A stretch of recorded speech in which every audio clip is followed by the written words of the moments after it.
আচ্ছা, তোমরা প্রত্যেকে তো তোমাদের মা বাবাকে খুব ভালোবাসো। সো কারণ মা বাবাকে ভালোবাসো, কারণ মা বাবা তোমাদের জন্য অনেক কিছু করছে, ঠিক না? তাহলে তোমরা ইন রিটার্ন তাদের জন্য কি করবে? কি করার প্ল্যান তোমাদের? সো আমার যেটা মনে হয়, তারা তোমাদের পেছনে এত কিছু এফোর্ট দিচ্ছে কারণ তারা চায় যে তুমি তোমার লাইফে কিছু একটা হোক, কোনো কিছু একটা বড় কিছু একটা করো। What they expect is you be educated, তোমরা ভালো লেখাপড়া করো, ভালোভাবে পার্সোনালিটি গ্রো করো, প্রফেশনাল হও, কোথাও কাজ করো, জব করো, আর্ন করো, তোমাদের নিজেদের লাইফটা তোমরা বানাও। হোয়াট দে ওয়ান্ট, তাদের স্বপ্ন হচ্ছে এটা। যদি তুমি তোমার ফ্যামিলিকে বা তোমার প্যারেন্টকে যদি স্যাটিসফাই করাতে চাও, তাদেরকে অন্য কোনো কিছু দিয়ে স্যাটিসফাই করাতে পারবে না। তারা তখনই স্যাটিসফাইড হবে যখন তুমি ক্যাপাবল হবে। এবার তুমি ক্যাপাবল হবে, তুমি জানো যে তোমার ক্যাপাবল হতে হলে তোমাকে ভালো পরিশ্রম করতে হবে। এবার একদিকে তুমি চাইছো তোমার প্যারেন্টরা স্যাটিসফাইড থাকুক, তাদের জন্য তুমি কিছু একটা করো, আবার অন্যদিকে তুমি পরিশ্রম করবে না। These are contradictory to each other. So এই যে কন্ট্রাডিক্টরি কন্ডিশন থেকে বের করে আনাটা হচ্ছে আমাদের প্যারেন্টের কাজ, টিচারের কাজ, তোমার নিজের কাজ।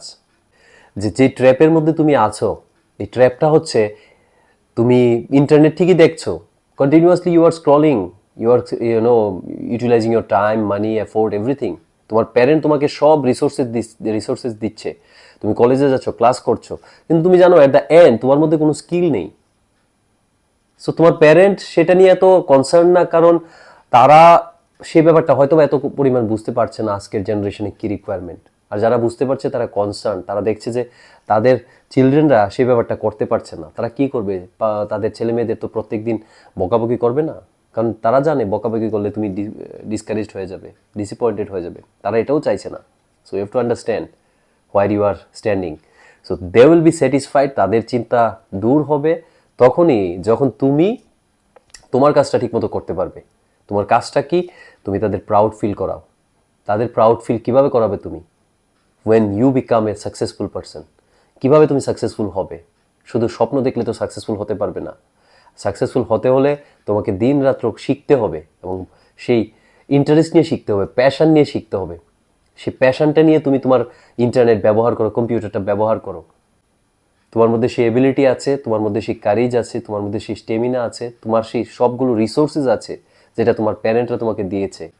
তোমার বই, খাতা, কলম, তোমার কলেজের ফি, স্কুলের ফি, তোমার ড্রেসেস, খাবার দাবার, থাকার ব্যবস্থা, ডাক্তার, হসপিটাল, ওষুধপত্র, সব কিছু তোমার জন্য ফ্রি, তোমার জন্য সব কিছু করে দেওয়া।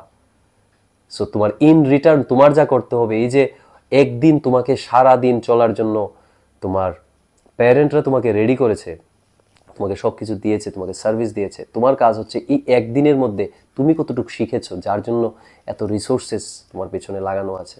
সো একটু ডিপলি সেটা চিন্তা করো। আমরা আমাদের লাইফে যা করেছি খুব স্ট্রেট ফরওয়ার্ড করেছি, প্যাশনেটলি করেছি। There are so many challenges we overcome. এই চ্যালেঞ্জগুলোকে বোঝানোর জন্যই তো এই যে চ্যানেলটা খোলা, এই যে ডিসকাশনগুলো করছি।